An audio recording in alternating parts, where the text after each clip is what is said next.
Today we have three main things we are going to talk about. Number one, are cruise ships really safe? Safe places to take your family, safe places to take your children.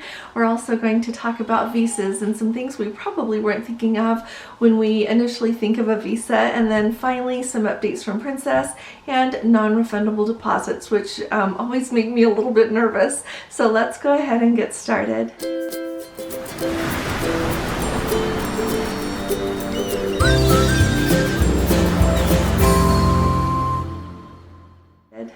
Hi there, this is Allison with Let's Go Travel Tips, and today is Tuesday. It is September 5th of 2023. I would like to start with two things. First of all, please forgive me if we've got an echo today. We're doing things a little bit differently because we have a lot of people visiting right now and I'm not in my usual spot. Also, I would like to invite you all to please subscribe to our channel. It's my firm belief that we need to have you all with us and that you will enjoy being here with us every day. So I invite you to hit that subscribe button, hit the notification bell next to it so that you don't miss anything that we put out there and when we go live. And I really look forward to reading your comments and having you with us. Also, if you appreciate these updates, would you please give this video a thumbs up? Well, let's start at the top here. So first of all, the other day I talked to you a little bit about the concern that I have and some things to keep in mind, because I have just been a little bit worried about how many times we have heard lately of passengers going overboard on cruise ships. So if you missed my video the other day, go watch it. A really important thing for those of you who have never cruised before or haven't really paid close attention when you've been on a cruise ship, you really can't fall off of a cruise ship. You cannot fall off unintentionally. There's no way you're going to fall off a cruise ship. So if you're a little bit worried about that, don't be worried. But along with that, some people, I've gotten a few emails, I've seen it on our Facebook group, and people have been wondering if it's a safe place to take children.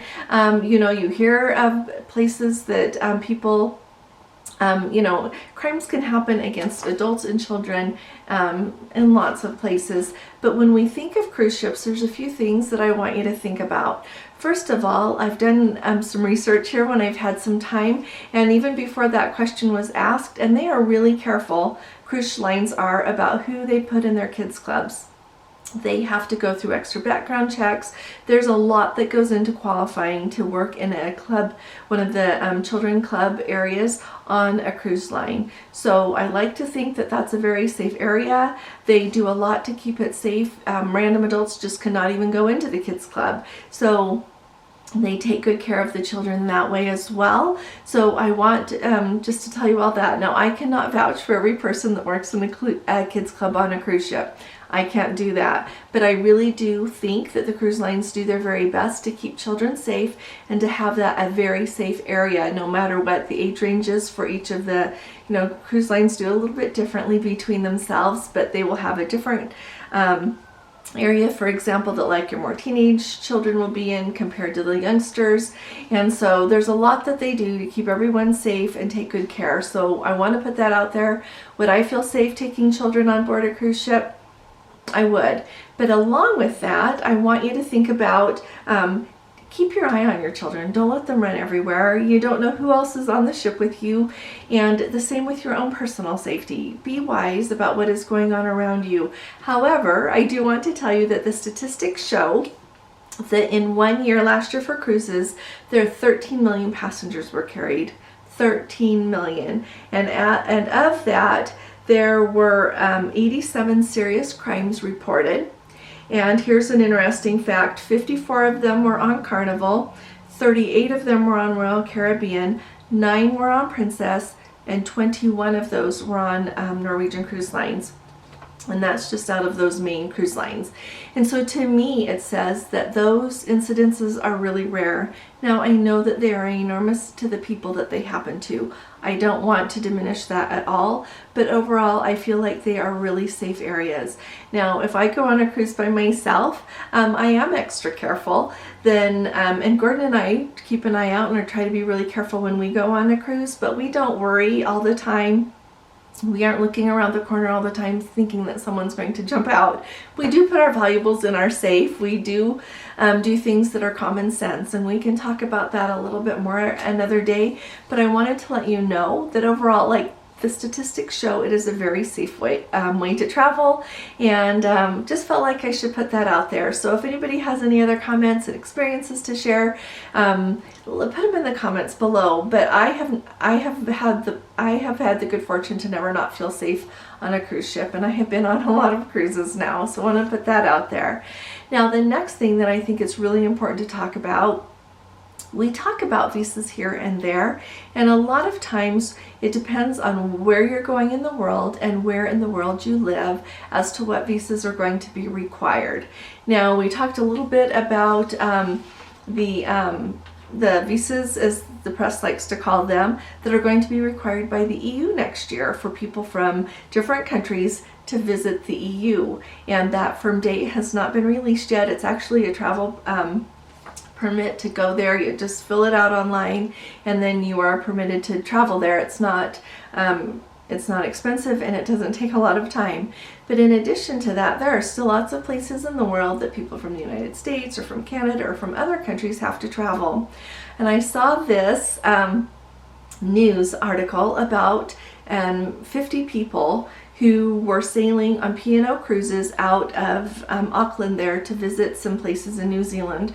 And one of the places, called Norfolk Island, was a place where people who are from New Zealand, even though they're from New Zealand and it's in New Zealand, they still need a visa. What happened is they had a travel agent. The travel agent checked with P&O Cruises, called them up, even chatted with them, and they have record of the chats where they said, nope, you don't need those visas. So the people got to the port expecting to be able to get on the cruise ship. Their luggage was even loaded. They were ready to go, but they were not allowed to go because they didn't have the visas that were required to visit all of the places on the cruise, namely that Norfolk Island. So, in doing that, here's the whole big discussion that goes with it. And I've noticed that some other vloggers have talked about it, and I've not listened to theirs before I want to tell you what I think about it. So, a lot of things stand out to me about this. Number one, they do have the records that they did chat with customer service at P&O Cruises, and they were told that they did not need another visa. So the cruise line, their representatives were clearly giving out the wrong information. P&O Cruises likes to say that on their website it had the correct information, but somehow in contacting P&O Cruises they were given the wrong information. And so here's a few things that come to my mind about this. First of all, always check yourself. Even if you've got an amazing travel agent, and I am a travel agent, so given that warning, I'm still saying double check yourself to make sure if where you are from a visa is required for any of the port stops on your cruise, or where you're flying to, or whether you're, no matter your mode of travel, make sure that you double check that yourself. The other thing is when you be aware, and I know this all too well from working with Princess, that a lot of times their customer service people don't know the correct answer. I don't know if they choose to not be well trained. I don't know what their training looks like. I don't know anything. I really wish that at cruise lines, if they're not going to train people on that and test them on that and make sure they give the correct information, they should just have them reply and say, I can't give you an answer on that. But don't always listen to everything. Double check as best you can anything that a cruise line customer service rep tells you, because it might not be correct. Alrighty, and then the last thing is always have travel insurance. It sounds like they're going through a lot to try to get their money back on this. One person said that they've got over $15,000 into the trip. Always have some travel insurance, even though you might not be worried about getting sick. Even though you think that you're happy to absorb those costs in your budget, you might want to just think about having travel insurance, because in the long run, all of these really unexpected factors can play into whether or not you need to make a claim with it. So I hope that this helps some of you. I feel really bad for the people who were on that trip. It sounds like they honestly did their best to find out, and they were given the wrong information. So be aware that no matter what country you are from, because I kind of looked. I can't vouch for every country, but I looked for Canada, the United States, some of the European countries. You can go on to their own website, either for your own country and for the country that you're going to visit, and it will tell you what visa requirements are. So make sure that you look that up when you are going somewhere, that when you're visiting anywhere, just make sure that none of the requirements have changed, okay? Now finally, here's another thing going on about non-refundable deposits. Now, I've talked to you here and there about non-refundable deposits because they are showing up more and more and more in cruising. For a long time, Celebrity had it so that their non-refundable deposits would be turned into future cruise credit. And then when you chose the ship and sail date that you wanted to go on instead of the cruise that you had booked, then they would charge you $100 per person, and then the rest of that money that was sitting there as a future cruise credit could go towards your new cruise. Very, very silently, they changed that requirement on March 1st. And so now, if you book a non-refundable deposit with Celebrity, it's truly non-refundable. If you book a non-refundable deposit with Holland America, it's non-refundable. If you book a non-refundable deposit with anyone, it's non-refundable. And more non-refundable deposits are becoming something that we didn't really used to see with Holland America and with Princess. It was just really not a thing, except for every once in a while, I would notice it a little bit if there was a promo, that then the deposit would be non-refundable, but it was not a really widespread thing. Well, they are showing up more and more as part of some of the promos, some of the lower fares. They are non-refundable, and I've looked at, not all of them, of course, but I have looked at a few of the fares, and I've compared like the non-refundable amount with the refundable amount. To me, it's not a huge difference. It's a little bit of a difference. Sometimes it's a little bit more than your cruise fare is, for the deposit. With a refundable deposit, it's a little bit more than it is with a non-refundable, but it's not huge. The cruise line that I've noticed the big difference with, actually, I would say is probably with Celebrity of the large cruise lines.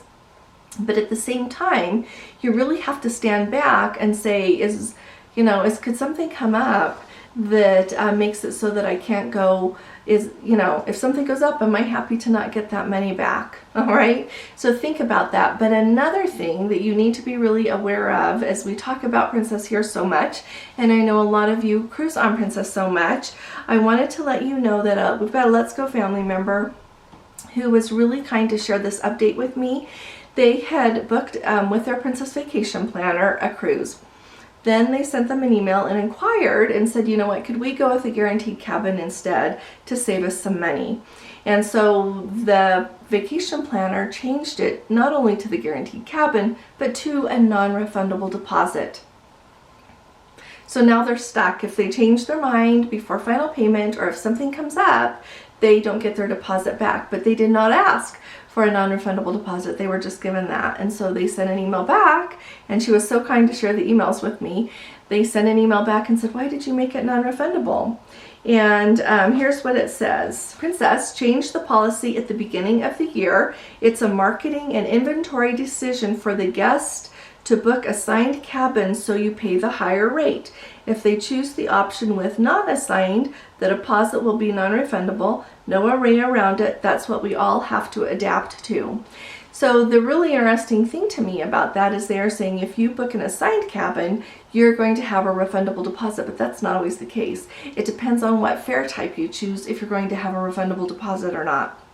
The other thing that goes with that is just because you book a guaranteed cabin doesn't mean you're going to have a non-refundable deposit. You can book a guaranteed cabin and keep a refundable deposit.